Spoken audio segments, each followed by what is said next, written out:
On refait le monde, l'invité. Docteur Ibrahima Sangaré, bonsoir. Bonsoir, monsieur Koné. Merci d'avoir accepté notre invitation. Lamine Monument Sissé veut vous poser la première question. Allez-y. Ouais, pas que je veux, si vous me demandez, je m'exécute. Alors, oui, depuis, c'est vrai que vous avez été révélé au Guinée à travers votre tribune. Et vous, on échange régulièrement, c'est le lieu de le dire. Alors, cette tribune-là, vous avez consacré les premières phrases à expliquer ce que c'est que les réserves obligatoires avant de conclure que l'opération qui a été menée par la BCRG sous le leadership du ministre de l'économie et des finances comporte de gros risques. Et quels sont ces risques-là? Merci, monsieur Sissi, pour votre question. Et, oui, vous élevez un peu la voix pour que les auditeurs puissent bien vous entendre. Allez-y, monsieur Sangaré. D'accord. Oui, vous m'entendez maintenant? Oui, nous vous entendons. D'accord. Donc, avant d'intervenir, je souhaitais faire deux mises au point. La première, c'est que les points de vue que je vais exprimer ici n'engagent pas les institutions pour lesquelles j'ai travaillé ou je travaille. Ce sont mes points de vue personnels et mon analyse issue de mes expériences et puis de mes travaux. Ça, c'est la première mise au point. La seconde, c'est que je suis sorti, on peut dire, du bois cette fois pour exprimer mon point de vue sur l'économie guinéenne à travers l'opération qui vient d'être mise en place par le gouvernement via la Banque centrale et le ministère des Finances, parce que tout simplement, je pense que c'est une opération qui est très grave pour l'économie guinéenne. Ah bon? Et que je considère... Très grave. Je vais vous expliquer. Les mots sont forts, hein? C'est très grave. Maintenant, vous le laissez expliquer. Non, je veux juste vous voulez le déstabiliser, là. Laissez-le, c'est lui l'invité. Allez-y. Parce que je considère que ceux qui ont mis ça en place cherchent plutôt à séduire le président plutôt qu'à faire l'économie. Et donc à faire la politique monétaire. Selon vous. Ou à faire la stabilité financière, selon moi. Voilà, c'est donc ça. je vais vous expliquer déjà, pour venir sur les risques qui sont liés à cette opération, je voudrais éclaircir l'opinion sur certaines contre-vérités qui ont été circulées. Premièrement, on a fait circuler que l'opération là est normale. Je dirais que ceux qui disent cela ont un problème de professionnalisme ou ils ont un problème avec l'honnêteté. Cette opération n'est pas normale. L'opération normale, c'est que un État peut avoir des déficits, donc les recettes sont inférieures aux dépenses, et puis on a un déficit primaire hors intérêt de la dette. Donc dans ce cas-là, il faut chercher un financement. On peut se financer par la dette, un État peut s'endetter, c'est ce qui est normal. Et ce qui est dans cette opération et ceux qui l'ont mis en place le savent très bien. Ils le savent très bien. Ce qui est anormal dedans, le fait de recourir directement aux réserves obligatoires des banques déposées à la Banque centrale, qui est un filet de sécurité pour les déposants, mais aussi un instrument de politique monétaire de stabilité financière. À ce niveau, est-ce que je peux vous poser une question? Est-ce que c'est la première fois qu'une opération de ce type... Il va finir l'exposé. Non, je veux juste, avant qu'on ne passe... Non, vous notez. Vous notez. Les gens comprendront. Allez-y. Sauf si vous n'avez pas la volonté que les gens comprennent. Allez-y, docteur Ibrahima Sangaré. Oui, et donc, je vais revenir sur ça. Dans ce pays-là, généralement, on a un problème de mémoire. On ne se rappelle pas sur les actions passées très fréquemment, et je pense que c'est le rôle de vous, les journalistes, de pouvoir rafraîchir les mémoires, parce que les gens oublient très vite. Je vais vous donner un exemple. Un communiqué de la Banque centrale en juin 2023, il y avait une émission d'obligations du Trésor. Une émission qui était de l'ordre de 800, je pense que c'était de l'ordre de 800 milliards de francs guinéens. Donc 800 milliards de francs guinéens avec une maturité de 4 ans et puis un taux d'intérêt de 14%.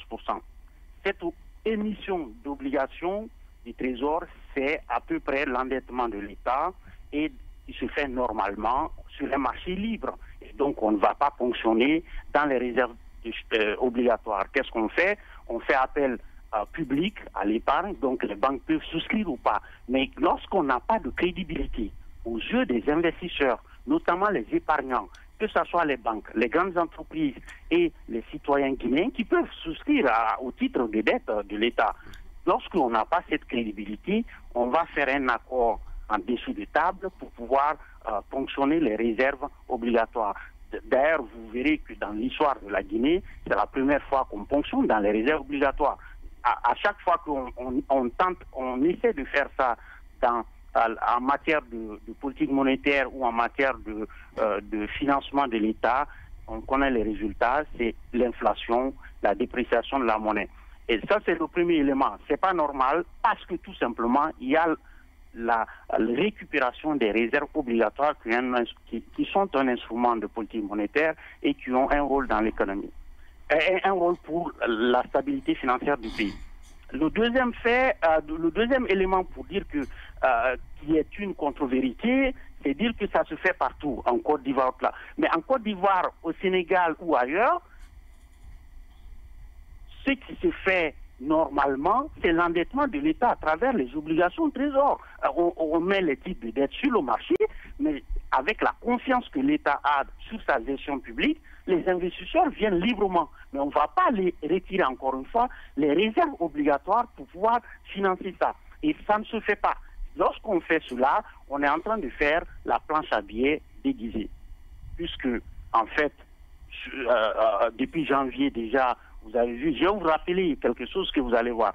Le calendrier annuel d'émission des titres publics en 2023, publié par le ministère des Finances en janvier 2023, il y avait les obligations du trésor qui étaient prévues. Et je vais vous dire, le 4e trimestre 2023, il était prévu 890 milliards de francs guinéens d'obligations. C'est ce qui était prévu. Et là, on est au 4e trimestre. Qu'est-ce qu'on a vu? 5 000 milliards. Donc, on a pris 5 000 milliards dans les réserves obligatoires qui constituent au total 5 200 milliards. Donc, on a presque pris la totalité. Et quand on prend la totalité des réserves obligatoires, on se prive d'un instrument macro et micro-prudentiel pour la stabilité financière. Pourquoi? Parce que cet instrument permet à la Banque centrale, en cas de demande forte de liquidité auprès des guichets des banques commerciales, de venir au secours. Maintenant, pour se protéger contre ce risque-là, on a mis en place un autre instrument qui est très grave, pour moi gravissime, c'est un refinancement inconditionnel des banques auprès de la Banque centrale. C'est quoi ça? Ça s'appelle la planche à billets. Quelle est la contrepartie? C'est la planche à billets, l'endettement de l'État via la planche à billets. On a contourné parce que pour satisfaire les institutions internationales, il faudrait camoufler le financement de l'État par ce mécanisme-là. Donc, ça c'est le deuxième élément. Ça ne se fait pas partout comme cela. Partout on s'endette, partout on émet des titres d'obligations, mais partout on ne prend pas les réserves. Si le gouvernement avait émis sur le marché comme ils l'ont fait en juin, et que avec la crédibilité qu'ils ont, les banques et puis les citoyens et les grandes entreprises souscrivaient librement à ces obligations, dans ces conditions, on est dans un fonctionnement normal, dans un système d'endettement normal. D'accord, ça vous êtes déjà compris. On va aller dans l'interaction. Oui, Monument, si c'est question. Alors, question. D'abord, j'ai écouté, les mots sont trop forts. Hein. Et ceux qui... Selon vous, oui. Non, selon tout le monde. Non, pas du tout. Selon le bon sens. Non, pas du tout. Ouais, selon votre compréhension. Quand on parle de malhonnêteté pour ceux qui défendent non, le on n'a pas parlé de processus. malhonnêteté. Maintenant, monsieur Sangaré, on a écouté. Non, Docteur. je ne dis pas que c'est malhonnête. Je ne dis pas. Je dis que, en fait, si on est honnête, on ne doit pas vendre que c'est normal. Voilà. Et si on est honnête, on ne doit pas vendre que ça se passe. Donc quand on vend, on est malhonnête. C'est ça, non? Si on est honnête, on ne doit pas le faire. Mais si on le fait, on est malhonnête. C'est ce que je dis que les mots... ce que je dis que les mots sont trop forts, et parce que ceux qui l'ont fait, ce sont des personnalités respectables et qui gère des institutions jusqu'à preuve du contraire. Bien. Alors maintenant, je vais revenir. C'est la preuve du contraire, comme ça. C'est la preuve du contraire de notre spécialiste. Maintenant, on a échangé, nous aussi ici, on a échangé avec les concernés, donc ceux qui ont procédé ainsi. Et par rapport, parce que j'ai lu votre tribune avec beaucoup d'intérêt et vous avez repris à votre compte ici, dans cette intervention, plusieurs passages. Et d'abord, la première précision, c'est que les réserves ont été abaissées d'1 point. Je ne sais pas si vous le savez, oui, je crois. Et deuxièmement, est-ce que c'est la première fois que les taux de réserve soient abaissés pour des fins d'opérations financières de ce genre, à votre connaissance? Et je vais poser, parce que quand vous prenez la parole tout à l'heure, je n'aurai pas l'occasion de vous poser des questions. Et parce que vous êtes... Non, vous avez déjà posé 2 questions. Je n'ai pas posé de questions. La première, c'est une remarque. Alors, deuxièmement, vous parlez de processus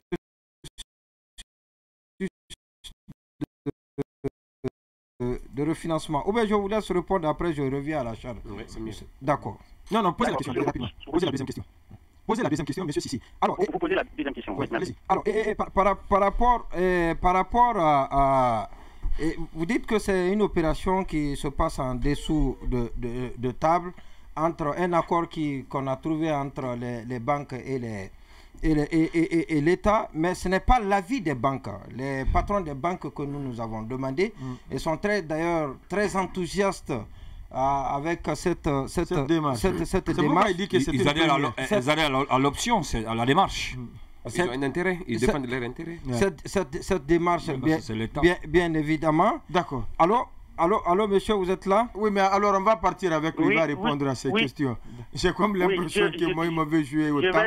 Allez-y, monsieur Sangari, allez-y. Je pose des questions. D'accord, oui, allez-y. J'ai compris les 2 questions. J'ai compris, je pense, que la deuxième question. Allez-y. Je commence par la première. C'est que... Non, laissez-le parler. Ok, d'accord. Allez-y, oui. Parce que par rapport à la planche à billets. Oui, il va répondre là, rapidement. Allez-y, puisqu'il ne reste que 7 minutes. Oui, allez-y. Je ne défends pas, je comprends. Je comprends. Donc, vous avez parlé des réserves, donc de l'ajustement. J'avais dit, en fait, dans l'article que les réserves, on ajuste parce que tout simplement, c'est un instrument de politique monétaire. C'est comme le taux d'intérêt. On augmente, on diminue en fonction de l'évolution de l'inflation et de l'objectif de l'inflation dans l'économie. Mais on ne soumet pas les réserves dans un objectif de financement du déficit budgétaire. C'est ça la question. Et puis en plus, vous parlez des taux de réserve et non pas la quantité. C'est le montant qu'on a pris en fait. Et donc, qu'est-ce qu'on a fait? Le taux de réserve obligatoire, parce qu'il faut bien savoir, c'est le stock qu'on a touché. Et le flux, on a régulé le flux par le taux. Oui, mais ce qu'on ne comprenait pas, non, la précision est importante par rapport aux 5 000 milliards. L'accord concerne la ponction dans le taux de réserve qui a été faite par la Banque centrale. C'est les 2 000 milliards qui sont déjà ponctionnés et les 3 000, c'est une soumission libre. Monsieur Sangaré, est-ce que ça aussi vous le saviez? Je sais très bien parce que dans l'article, je l'ai bien précisé, c'est l'article 2 du mécanisme, donc de l'accord. Dans cet article 2, on a première tranche et puis la seconde tranche. Donc dans la première tranche, c'est presque un accord, donc les banques sont obligées d'acheter 2 000 milliards. Mais le reste, les 3 000 milliards, c'est par souscription libre. Mais le problème, c'est quoi? Et je reviens immédiatement avec vos deuxième question, c'est que les banques ont tout intérêt. En fait, je vais vous dire une chose, monsieur Assi. Les banques ont de l'argent gratuit. On leur donne gratuitement pour s'enrichir, pour la simple raison que, imaginez, je vous donne un exemple très simple. Une banque commerciale n'a pas rôle de défendre l'intérêt national. Ce n'est pas son rôle. Il n'a pas rôle de défendre la stabilité financière du pays. Une banque commerciale a pour rôle de défendre l'intérêt de ses actionnaires et donc la profitabilité pour rémunérer ses actionnaires. C'est ça son rôle. Donc l'opération là est une opération de gain gratuit pour les banques, donc elles vont souscrire forcément les 3 000 milliards. Et les opérations ordinaires d'ODT et de bons de trésor, ça aussi ce n'est pas une opération... Non, nous parlons des 5 000 milliards. Non, c'est pas la même chose. Non, les 5 000 milliards, c'est différent. Je vais arriver. C'est différent, le temps ne permet pas, on va le laisser. Les 3 000 milliards, c'est en ODT. Et même les 2 000 milliards. Oui, allez-y, M. Sangari. Est-ce que ça, ce n'est pas un gain facile pour les banques, pour aussi les banques, les ODT et les bons de trésor? C'est ça que je vais dire. Parce que vous dites que c'est un gain, et pourtant c'est une opération régulière qui se passe tout le temps. À date, M. Cissé, l'opération est expirée. Donc, comme vous avez la possibilité de demander aux gens qui ont mis en place, vous pouvez leur demander est-ce qu'ils ont eu les 5 000 milliards ou pas. Vous allez voir, je ne suis pas dans le mécanisme là-bas, mais je suis certain qu'ils ont eu les 5 000 milliards. Pour la simple raison que toute banque a intérêt à souscrire en utilisant les 3 000 milliards. Parce que les 3 000 milliards... Ils n'ont pas encore les 5 000 milliards. D'accord, c'est vous qui le dites, mais moi je pense que les banques doivent souscrire les 3 000 milliards pour leur intérêt de profitabilité, pour la simple raison qu'elles ont de l'argent gratuit qui dormait à la Banque centrale, et c'est une contrainte pour les banques d'avoir des réserves en fait. C'est pourquoi c'est un instrument réglementaire. On impose aux banques ça, les banques n'aiment pas ça. Comment imposer aux banques, d'autant plus que vous venez de le dire tout à l'heure, que ça fait de gains pour les banques? De gains facile. Voilà, justement, comment cela peut être une imposition donc pour les banques? Est-ce que ce n'est pas une opportunité pour les banques? Vous confondez deux choses. Dans ce que j'ai dit, vous confondez deux choses. La première, j'ai dit très bien que les banques utiliser les réserves pour acheter les obligations du trésor, c'est une aubaine pour les banques. Donc ceci, les banques vont souscrire librement. Ça c'est parce que c'est de l'argent qui dormait. Maintenant, ce qui est une contrainte pour les banques, c'est le fait d'avoir des réserves à la Banque centrale. C'est ça qui est une contrainte. C'est deux choses complètement différentes. Et c'est pourquoi on a juste à baisser d'un point.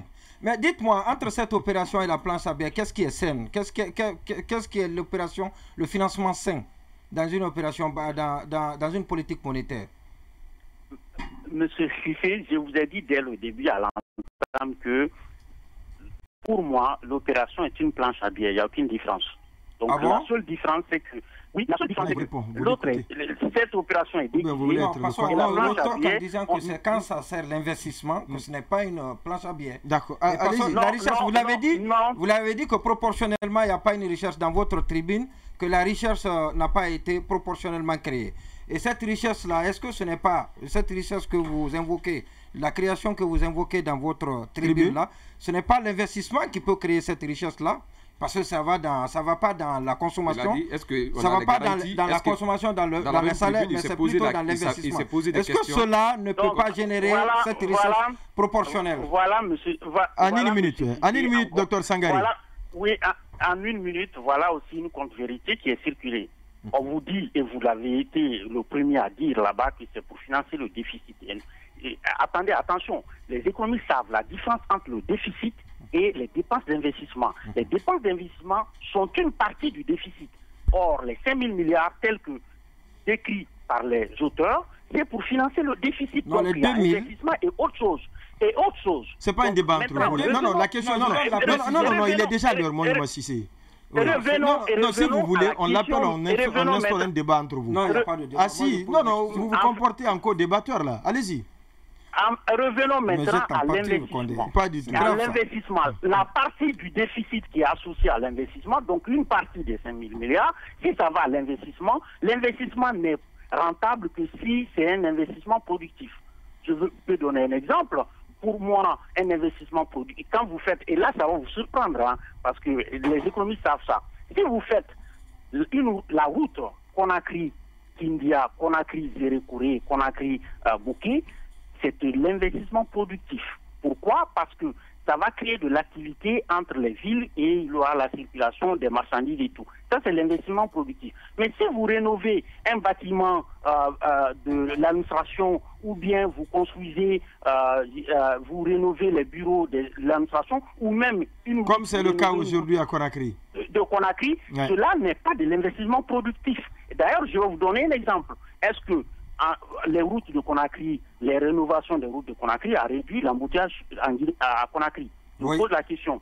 Et si c'est les nouvelles routes peut-être de Conakry qui vont réduire l'embouteillage, mais la question de la productivité n'est même pas ça. Parce que d'accord.